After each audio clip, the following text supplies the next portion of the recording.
Durerà 2 giorni in più del solito, sfiorando il tetto delle 2 settimane complessive. Montagnana in Festa va a caccia di nuovi record nella prossima edizione che aprirà dal 16 al 27 maggio. È da più di 20 anni, fin dal 1996, che il prosciutto veneto di Montagnana ha ottenuto la denominazione di origine protetta dell'Unione Europea e da allora ha conosciuto una crescita esponenziale di fama che ha portato alla nascita della festa.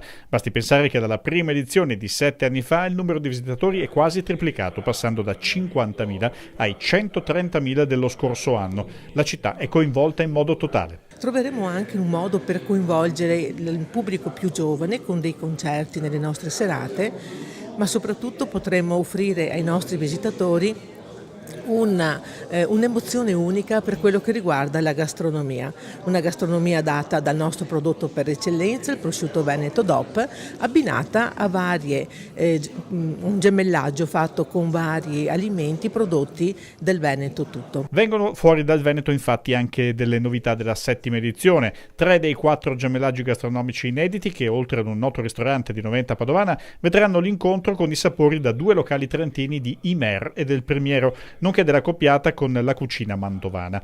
Ci sarà un'isola del gusto più ampia, supererà i 2000 metri quadri e sabato 26 maggio la concomitante Notte Rosa aprirà fino a tardi i negozi di Montagnana, consentendo di prolungare le degustazioni di prosciutto. Questo prodotto noi lo facciamo anche perché, e ci tengo molto a dirlo, venga